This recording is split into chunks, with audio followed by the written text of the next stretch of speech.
Can we please stop whining about music getting popular? Throughout my time of both actively engaging with and observing music discourse, I've noticed a common pattern, an obsession with unique music taste.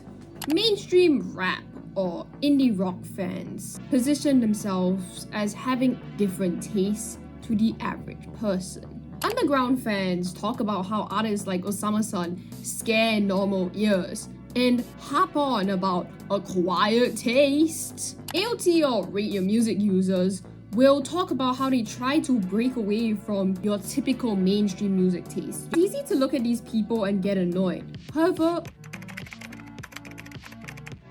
Chapter 1, Social Media and Fan Culture. I think the people obsessed with being niche subconsciously view music as disposable. Artists who blow up aren't cool anymore. And these people often get mad at platforms like TikTok for bringing more listeners to these artists. For example, when Devon Hendrix, now JPEG Mafia, blew up, people started picking fights online about who's a true OG Devon Hendrix fan and getting mad about all the normies discovering him. The exclusive club isn't so exclusive anymore. I've mentioned this before in my Music Taste Scares the Host video, but a lot of music gatekeeping culture is also rooted in misogyny.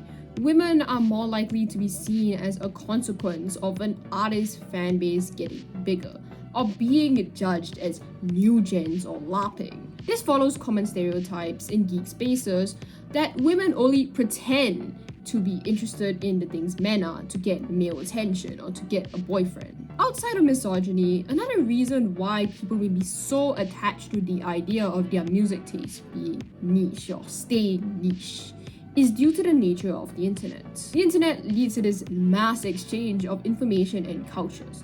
As a result of this increased interconnectivity, it is much easier to find like-minded people and communities. A micro example of this is when a person commenting under a post has a profile picture of an artist or album, and other people reply with comments like, "OMG, I love your artist profile picture." This feels special, not just because you've noticed somebody who also likes the same thing as you, but likely because of its perceived exclusivity. Additionally, when you find music that really speaks to you, it's easy to feel like it was basically tailor-made for you. Due to these emotional connections, people may struggle to reckon with their music taste, resonating with too many other people. The personal touch is seemingly gone if too many people can relate to the same feelings. This also works alongside parasocial interactions people have had with musicians long before the internet. As a result, fans start to believe that they know more about the artist and their life than they really do, and start to project their own identity onto the artist. They may also begin to identify with the artist's fan base, again, viewing it like an exclusive club. Funnily enough, this desire to feel niche among music fans doesn't only apply to fans of niche artists. My friends and I have personally seen people getting mad about songs from popular artists like Charlie XCX and Adele blowing up. Hello? Likewise, streaming and social media tends to push certain artists and songs onto people. Music getting put on popular playlists or being pushed by algorithms can make it feel cheap. In the age of streaming, you no longer own what you listen to. If the music is taken off streaming, then how would you listen to it? Physical media as well as downloading music has gotten more popular as a result of this. My hypothesis is that this lack of ownership that streaming culture presents leads to people clinging on to nicheness as a way of affirming their digital identity. I don't just listen to what the algorithm wants me to listen to. I'm different. I remember one comment from a video I made regarding music pretentiousness that stood out to me. Why not just be a snob and enjoy it, aka frictionless living? At first, I ignored it. My issue with pretentious music snobs is that they make music discourse miserable, which has nothing to do with their own feelings. However, I thought of the comment a little bit more and realized how often music snob is thrown around nowadays, to the point that it's sometimes used to refer to people who are just interested in deeper music analysis. Nonconformity is intertwined with music snobbery. Who's pretentious about Taylor Swift? Which ties into Chapter 2, A Desire for Nonconformity. A lot of people discussing music on the internet, or people who are the most active on social media platforms, tend to be on the younger side, between the ages of 14 to 16.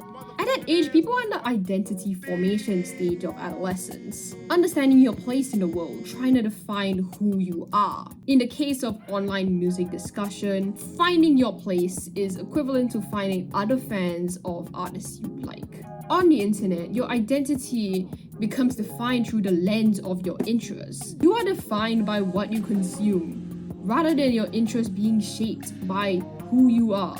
The desire to be niche is shaped by a desire to stand out, as well as define a distinct identity, to not be an NPC, to not be a mainstream sheep. I openly dislike the use of the phrase co-worker music and NPC music for that reason. Isn't it weirdly dehumanizing? The term NPC literally means non-playable character. It's making fun of normies, people assumed to be stripped of agency and unique thoughts. They are phrases that are born out of social media. Normies are the ones who aren't tapped into the internet or are lagging behind on trends. When I researched for this video, I found about Snyder and Fromkin's uniqueness theory from 1980. To put it simply, it proposes the idea that how similar you perceive yourself to others impacts how you feel and behavior. If you're too similar or different to the norm, you're likely to feel uncomfortable and alter your behavior as your sense of uniqueness is threatened. Here's an example. A song you discovered years ago has suddenly blown up on TikTok. How do you feel? Bittersweet? Angry? Sad? Happy? Nothing at all? It's likely that you did not pick the last option. Music blowing up on digital platforms like TikTok are directly related to trends, and trends are often associated with vapidness. The other day, I was talking to a friend about music when he mentioned that he was sad that In a Beginning by The Joe was overplayed because it's such a beautiful song. He'd also said that he was slightly embarrassed to listen to The Joe because he didn't want to seem like he was listening to him just because he appeared in Stranger Things. If you can fully abandon an artist just because they blew up, it's likely that you got tired of them without realizing. Additionally, you may have connected your enjoyment of an artist to your sense of belonging in their fan base. When an artist blows up, people may feel as if they've lost touch with their fan base. Now, people are scared of listening to their music because they don't want to be associated with people they view as corny. Being a fan of that specific artist isn't cool anymore. They are niche anymore. I'm not gonna pretend like I haven't thought like this in the past. I'm a huge JPEG Mafia fan. I discovered him around 2022, right before he blew up with Scaring the Host. That album led to an influx of new fans listening to him and hyping him up. Back then, I felt resentful towards these new fans for inciting corny discourse about him. These beliefs about his fan base had led me to withdraw from his music for a while by late 2023.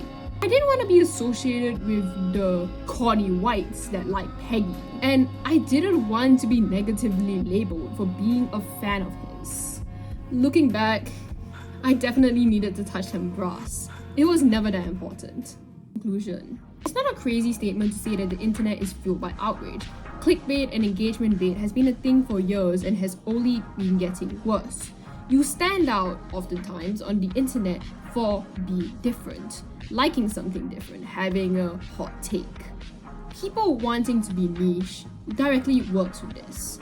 If the consequence of your favorite artist blowing up is that you'll automatically be stereotyped due to corny fan bases, of course you'll be slightly worried. There's a constant cycle of having to defend your interests on the internet, which further fuels gatekeeping and a desire to be niche. People carefully curating their online personas who appear tapped in to seem as interesting as possible. If you like a popular song, you're now basic, a new gen, leading to this cycle of obsessive nicheness.